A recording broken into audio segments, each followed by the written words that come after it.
Good evening. This week's Parsha is Parshas Korach, and Mefarshim struggle with the fact of what happened here. That at the end, somebody who was from the Noise Aron, that he became so involved in this machloikes that turned over the world, and he and 250 people died because of this story.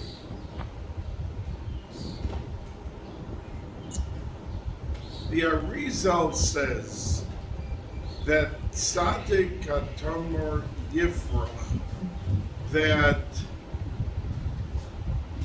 the first Shabbos of creation, there's a very big machloikis in the Medrash, the Gemara, who said Mizmor Shir Liyom HaShabbos? Was it said by Adam to HaKadosh Baruch Hu? Was it said the angels, the Malachim, to Adam or to HaKadosh Baruch Hu? But there's a big question, who exactly said on the very first Shabbos of creation, Mizmor Shir Liyom HaShabbos? So the Arizal says that Adam, and most Medrashim refer to it as that Adam was the one who said it, that when he came to the pasuk of Tzadik Katamar Yifrach, that he was able to refer then on the first Shabbos of creation to Korach. And the last letters of Tzadik is a Kuf, Katamar is a Resh, and Yifrach is a Ches, spelling Korach. That there was an allusion to Korach on the very first Shabbos of creation, but it was in a lashon of future, Osik, Yifrach, that his kavanah, you see, Korach was a Levi, and Aaron was a Kohen. We know that Liyasid Lavo, when the Geula Shalema will come, that the Levium will supersede, that the Midah of Gevura, that the Midah of severity will supersede the Midah of Chesed, because we won't need so much Chesed, because we will be at a different level completely, and the protection will be the Midah of Gevura.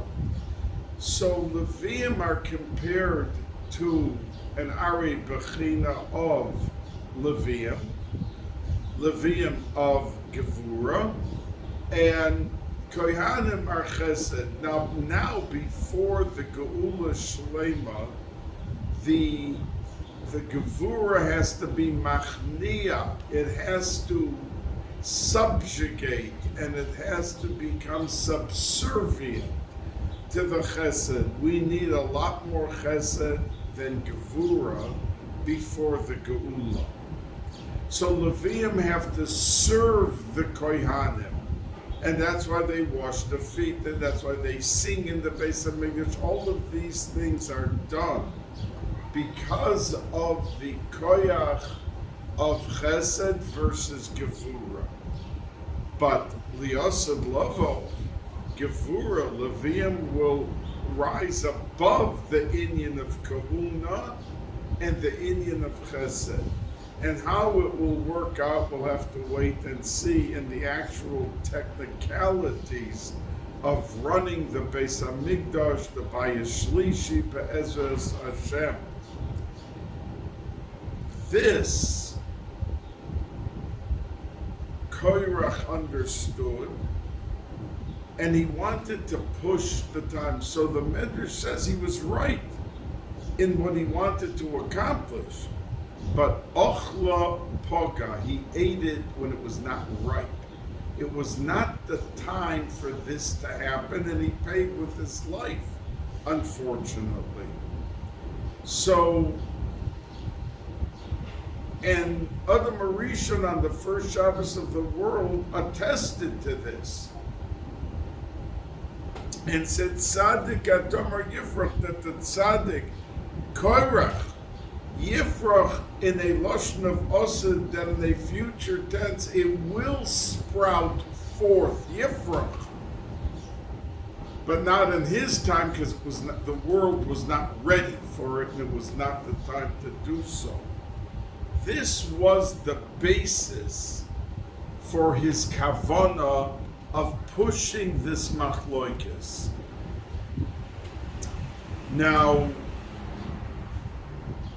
we see that the power of machloikis, bechlal, the Maral Prague, speaks about it in his Sefer, and he says specifically about in Parshas Korach that Rashi points out that Nishayim Vitapa, that means the little children died in this plague. Also, they were swept up. And he says that we see from this Kama Kosher Machloikis, that when you have strife and you have dissension amongst Yidden, that it brings them into a different realm. Because normally a child is not punished till he's 20 years old. That means if he does Averis, he doesn't get punished for it yet. HaKadosh Baruch Hu at age 20, that means even though he has the achrayas by bar mitzvah to do the mitzvahs and to be Makayim and not to do Averis, but punishment doesn't come to him until the age 20. So why over here did these children die, as Rashi points out? That it swept them in with the Korach and the people, they went down also. They were innocent victims. Why did they die? So says the Maral, an interesting, deep thought, that machloikis brings about things to children not as a punishment, because as we just said, punishment is not until 20, but it is a reality. And what does that mean? And he gives examples, but it's a little vague, but I would hope that I could convey to you somewhat of an example to give you an idea of what he means. If somebody is in a house, lo aleinu, lo aleichem, and it catches fire, somebody left over a candle and the candle fell and it set fire and it wreaked havoc into the whole house and the house was burning down. Now, if there's somebody in that house, let's say children, they could die with that fire. They didn't set it. They didn't do anything. But the reality is that when a house is burning down, if the person doesn't run out or be taken out, he'll be swept up in the flames. And that is why he says that Machloikis and Gehenim are the same thing. They were both created on the second day of creation, and Gehenim is punishment, and Machloikis is part of Gehenim. That when a person is swept into the realm of Machloikis, so he's already under the roof of that umbrella of being swept in and pulled in to Gehenna. So it's not a punishment, the baby that's in a house, that he did something wrong, but what ends up happening is he dies if he's in that fire because he was in the realm of the fire and he wasn't saved. And that is the same thing with Machloikis, that it sweeps even the children in, not as a punishment, but just because they're in that realm and they're participating, or they're agreeing, or they're going along, or they're just sitting passively, there they get swept up into it also. So says the morale. So that's the reason, he explains, that the children paid this price, not as the punishment, but because of the reality of machloikes, which really opens our eyes, because we are a very cherished people. We're busy doing chesed, we're busy davening, we're busy a whole day. But the Satan knows that machloikes is something that he doesn't have to pick on different issues. He can just set one machloikes into a fiery flame and get it going, and then there's trouble all over. And that's why we end off the bracha of benching, Hashem Yevorech Esamo Vashalom, that shalom is the best thing, because it's a protective shield. We end Shemona Esrei with the last bracha, Hamavarech Esamo Yisrael Bashalom, whether we're davening Shachris, Mincha, or myriad. And we end up at the end of Birchas Kohanim that I talked to you so much about, that how powerful Birchas Kohanim is. We end off with the words V'yosem L'cha Shalom. So we see that it's an all-encompassing bracha for a yid to be able to be under the realm of shalom. And it takes a lot of effort, because sometimes when there's a machloikes between two people, deep down many people have it in for one of the two sides. And they'd like to see it continue, let them go at each other and let them create the havoc that they can. But the person who stands up and tries to make shalom, or to stop and nip it in the bud, that to stop the fiery negativity that it could spread to. I mean, you see, like I've mentioned to you, there are families who are broken up over a $30,000 Yerusha. And I'm not saying $30,000 is small money, but to destroy a family, that the children and the cousins, and they don't go to the weddings, all over.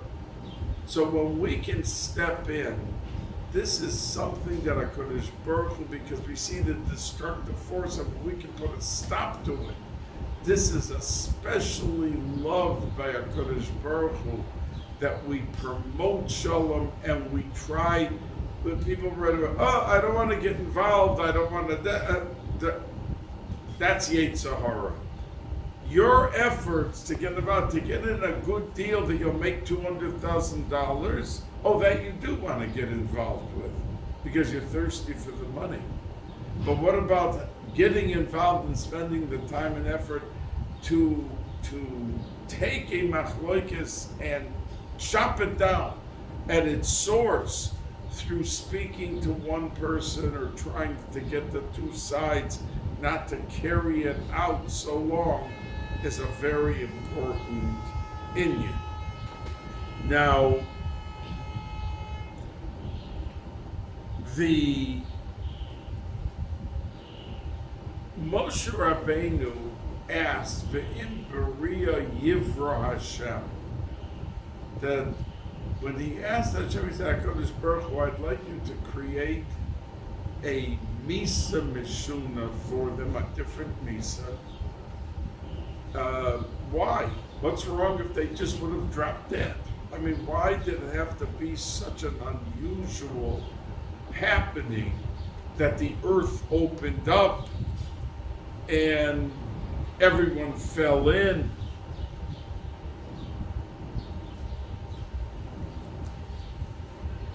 Why did he ask? In other words, he was at if HaKadosh Baruch Hu will create a new way of getting rid of the Bnei Korach. Why? I mean, wouldn't it have been enough sign if a fire would have come out and just, like by Nadav and Avihu? to have them all die. If 250 people suddenly just drop, that's not enough of a sign. But the Meforshim say that Moshe Rabbeinu wanted, as much as he was hurt by the confrontation, I mean, everything he did was to the letter of what HaKadosh Baruch Hu told him to do. He wasn't doing something to grab something for himself or to just be the boss, so to speak. Hashem told him, lead the people and do this and that. But as bad as it was, he wanted them to have a chance to do tshuva. And that is the difference between our people, Klal Yisrael, and the whole world. That a person could be a Rasha his whole life. And if he plans on doing tshuva, oh, I'll do it and don't worry, I'll do tshuva, then it doesn't count. Even though I once shared with you a Maisa from Rabbi Menachem Mendel of Rimenev, that he passed away on Lamed Daled Ba'omer, and he went up to Shemayim, and he went straight to Gehenna to take the people out of Gehenna and empty it out and let them go into Gan Eden. And he was successful because he was such a big tzaddik, he was able to do it. No malach could stop him. Except when he came to the group of people in Gehenna, that room, the people who said that they will do echte, I'll do the Aveira, v'ashav, and I will do tshuva, so I'll save the day. So the Malach said to him, Reb Mendele, you went to the other Gehennams and you succeeded, but you can't come in here, because it says in the Gemara, Ein maspikim biyado lasos tshuva, that we don't give him the opportunity to do tshuva, because he said l'chatchila he's doing the Aveira, and he'll end up doing tshuva. So Rav Mendele answered him and said that I always held that Ein maspikim biyado lasos tshuva means that there's no suffix, there's no question. Not we don't give him the opportunity, but it means suffix, a lotion of masvikim, suffix. There's no question that we give him sheyesh biyodo lasos tshuva. So the Malach said to him, that's a nice drasha, but we don't have drashas here in Shemayim. And at that time, his chaver, the choizer who was still living, and he was nifter that next Tisha B'Av, heard, he was sitting at his table by Chalashudas, and no one else heard it in there, but he, with his Ruach HaKodesh, saw what was happening between Reb Mendel and this Malach. So he gave a clap on the table, and he said that I want to say to each and every one of you, and no one knew what he was talking about because it was in the middle of nowhere. He just came out with the statement that when the Gemara says that echte v'yoshev, somebody who says I will do the Aveira and I will do tshuva, ein maspikim biyado lasos tshuva, he's not given the opportunity to do tshuva. But I teach it here in Olam Hazeh, that She'ein maspikim biyado, that there is no suffix that he is able to do tshuva. He is given the opportunity. So in Shemayim, when Reb Mendele and the Malach heard what the Choyzer was saying down here, he had to step aside the Malach and let Reb Mendele take out all those people from Gehenna to go into Gan Eden, who had planned on doing tshuva after they did the Aveiros. So we see that tshuva is a very big thing. Just look at Yom Kippur. We one Aveira after another Aveira, another Lashon Hara, another suffix with it we had in the lettuce, worm, all sorts of Aveira. One Yom Kippur wipes the slate clean. So tshuva is a gewaltige thing. And Moshe Rabbeinu felt sorry for them, the Mefarshim say. So he wanted a tshuva that when it would take from the time that the earth opened and swallowed them up, that they had time, there was 30 seconds, 90 seconds, 10 seconds to do tshuva. And indeed, the Gemara says that when people passed the place, the earth where they were swallowed up, they heard them crying out even a year later, Moshe emes v'soroso emes, that they admitted that Moshe Rabbeinu was indeed right, and he was only doing al pi Hashem, the tzivui of HaKadosh Baruch Hu, and that's how he was living. Now, that's what one of the Mefarshim says, but the Tolna Rebbe in Yerushalayim, let him be well, he said that there was a different reason that Moshe Rabbeinu wanted to choose a different way of explaining why Moshe Rabbeinu wanted this strange death.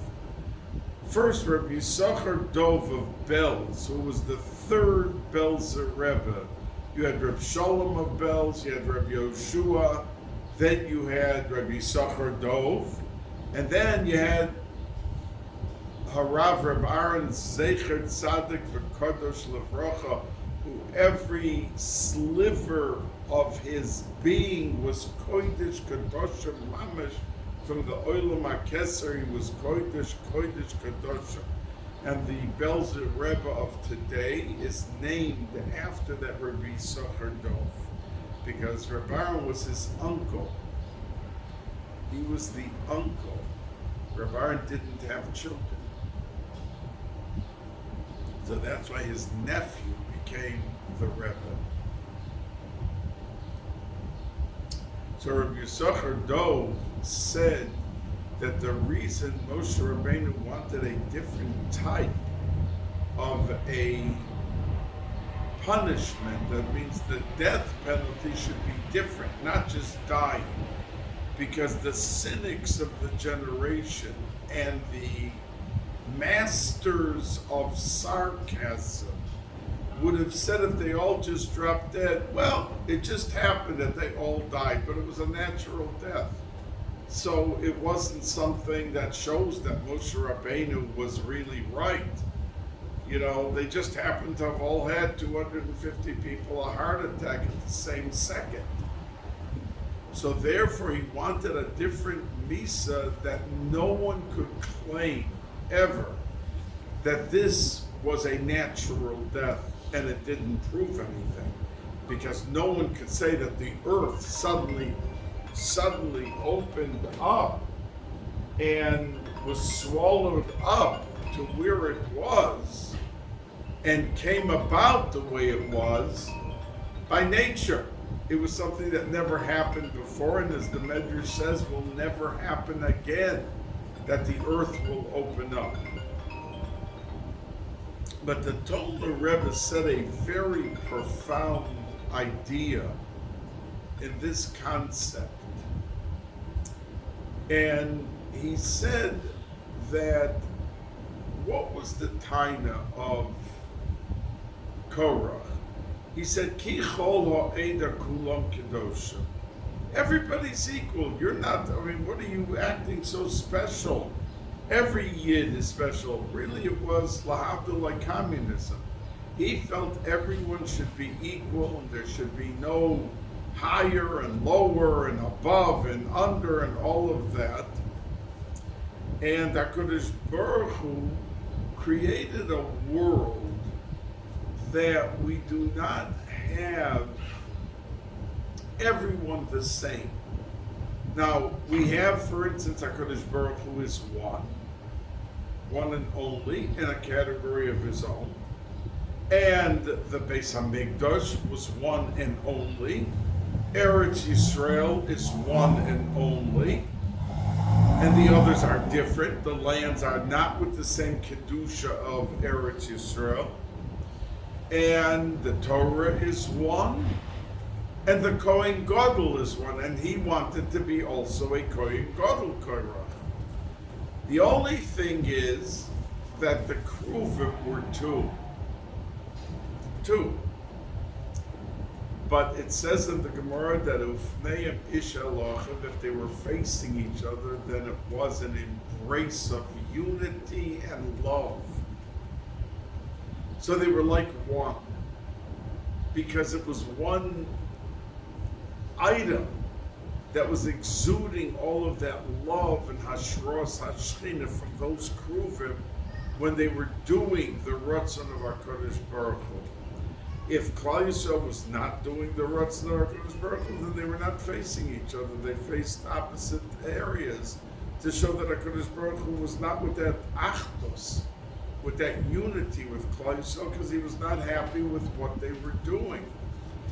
So says the Tolna Rebbe that even the earth is a proclamation of diversity. That means a banana comes out of the earth and a pear comes out of the earth. Now they don't come out exactly the same. If you take a pear and you eat it, there's some people who like pears, they don't like the bananas. But it's an earth giving out different things to the world. And the fact that Korach wanted everything to represent and reflect unity, that they're all equal, there's no difference in the world. So the earth opened up and said, listen, you can't stand on my earth if you want everyone to be the same and every creation to be the same and equal and equal and equal.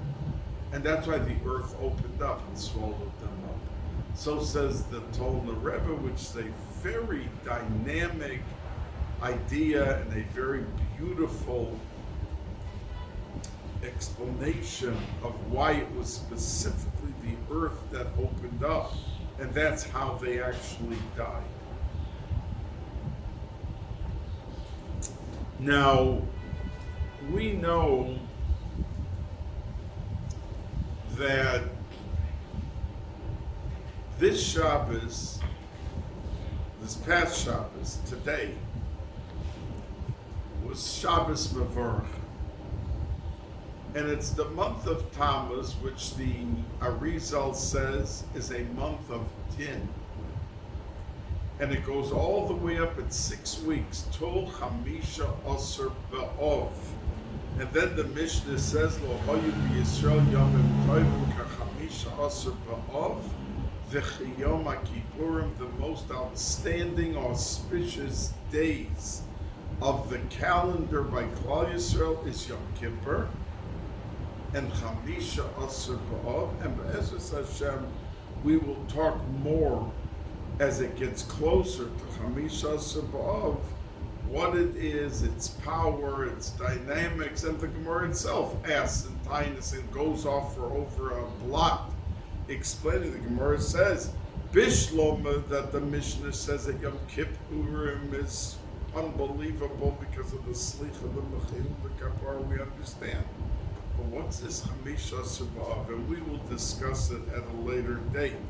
But the point being that the Arizal says that every month has a tziruf of HaKadosh, of the Chodesh, that HaKadosh Baruch Hu deals with the month under that tziruf. What do I mean by tziruf? That the name of Hashem, Yud Kei Vav Kei, is spelled differently each month. That means the order of these 4 letters are in a different order each and every month.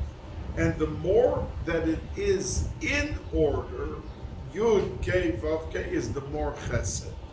That's why the month of Nisan comes out of a pasuk. Each month has a pasuk designated where you see the name spelled out. Yismechu Hashamayim, V'sagel Ha'aretz is Yud, the first letter spelled Yud Kei Vav Kei, and that's why the most chesed of any month indeed is the month of Nisan.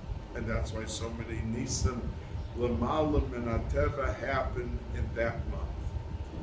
But we find in the Megillah that when Haman came home to his wife and to his children and said, you know, I was invited today to be the only one at a party with Achashverosh and Esther. And I'm so rich, and look how big my family, I have children, I have money, I have everything. But all of this is not worth to me anything as long as I see that Jew Mordechai sitting and living normal. I'm upset. So his family answered him, so go build a eitz and go to Achashverosh and ask him to hang him, and you'll be calm, you'll be consoled. And it backfired. Says the Arizal, if you look at the whole Megillah, up until that discussion, he was riding very high. But once he said the words, V'chol zeh einenu shoyvel li, all this is not worth to me anything, the last letter of zeh is a hey, einenu is a vav, shoyve is a hey, and li is a yud, which means it's the yud k vav k backwards, out of order, completely out of order. Which means it was the opposite of being in order and having chesed and rachamim, it was din. And says the Arizal, as soon as he said those words, he opened up and unlocked the world of severity, and it came tumbling down on him, and he went and built the eitz of Chamisha Mama, and he subsequently, a day later, was dead from that very eitz, from that very tree, because by uttering these words, he brought down on himself the terrible din that existed at that moment that brought him down from being riding high on top of the world to being executed. So the month of Tammuz is that Siruf. The Arizal says it's K, Vav, K, Yud, which means it's a month of din, and he explains that's how such a story of the Egel and the Luchos were broken, everything that happened on that, in the month of Tammuz, it was able to happen. What is our consolation to this? That you find there were many tzaddikim who suffered in this month, but then there was a tremendous Yeshua. And they said that because, even though in its source, in its shoyrish, its root, it is negative and it is problematic, but nevertheless, it already has begun because of the years and the time that has passed, the sweetening process, even before the Geula, is implanted and instilled, and it's coming out to Klal Yisrael, so it's not as bad. The dinim that were, and this is exactly what Rabbi Yosef Yitzchok Milubavitch, the sixth Lubavitcher Rebbe, when he came out of jail, and it was the month of Tammuz, and that's why by Lubavitch, on the yard sites, even of the Balatanya, they say Tachnun. They say Tachnun on the Balatanya's yard site. But they don't say on Yud Beis and Yud Gimel Tammuz, and on Yud Tes Kislev. They consider 3 days of Yom Tiv. If it's in the middle of Din, why? So he gave that explanation that the power of Chesed crept in, and that's how his Yeshua came, and that's how Yeshua's for Klal Yisrael happened. Now, I want to say to you, so Danish is a helpful that this month should be for the entire Klal Yisrael a month of Yeshuos and Nechamos, that we should have Geula, we should have all types of Parnasa, and we should be able to succeed in this upcoming month, Haba Oleinu L'Toiva. Now, we find that one of the people who participated in the thing of Korach was On ben Peles. And the Medrash says, the Gemara talks about it, that On ben Peles committed to Korach that he's with him 100%. And then he began having second thoughts. Why did he have second thoughts? Because his wife said to him, I don't understand something. If Moshe Rabbeinu wins, you're a nobody. And if Korach wins, you're also a nobody. So what are you getting involved? So the Gemara says that he said, but I committed, I can't get out of it. She said, I will take care of it. She gave him wine to drink, he became drunk, and he went to sleep. When the crowd, the 250, came around the corner to pick him up, to go to the challenge of Moshe Rabbeinu, they said, we're here to pick up On. So she took off her shaitel, she was on the front porch, and these people were tzaddikim. They wouldn't look at a woman that didn't have hair covered, and they ran away. And the Medrash says the pasuk in Mishlei of Chochmas Noshim Bonsa Beisa goes on Mrs. On ben Peles, because she came up with an eitzah. Her husband would have been with the crowd, he would have been dead. And like this, he lived on. So the Gemara asks, why is it that his name is recorded as On ben, but that wasn't his name? And the Gemara says, and the Medrash talks more, it elucidates, and it goes into detail, that it's true that she saved him. But when we give a point of view of an example or a criticism, and it could be 100% true, we have to cushion it. There's not everyone is able to take rough criticism, that they have to have it in a soft, loving way, and then you say the criticism. But you don't package it in toughness with a sledgehammer over the person's head.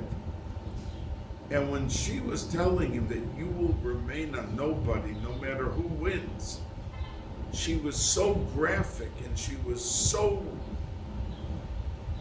descriptive that he never, the rest of his life, was able to pick up his head. His life was saved, but he was never able to pick up his head. So why the name On? Because we know that when somebody, lo aleinu, lo aleichem, is told that your mother died, your father died, somebody that the person has to sit shiva for, the moment that they hear it, it's a shock. And now they have an achrayas to go take care of a burial. After the burial, they become avelim, they become mourners for the month or year that they have to be in avelis. But that avelis does not start until the nifter is buried. Before that, they're in a state called aninas. The person is an onay, and it's a time that he's so mavubal and what to do and the arrangements for the funeral and the loss that he has, that he's overwhelmed by it. And that's the state of aninas. This husband of this lady, this On ben Peles, was called On, the lashon of an onay. That is, even though his wife saved him, but he remained dejected like an Oneg before the funeral is. That he can't pick up his head, he can't discuss business, he can't say this. He's so overwhelmed by the tragedy that befell the family. And that is why for the rest of his life, the Medrash says, he remained with, that we referred to him as On, because he was in a state of dejection and depression the rest of his life.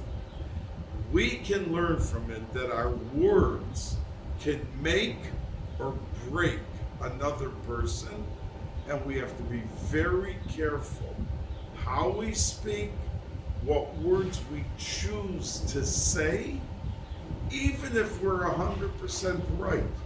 We're not out to destroy the other person.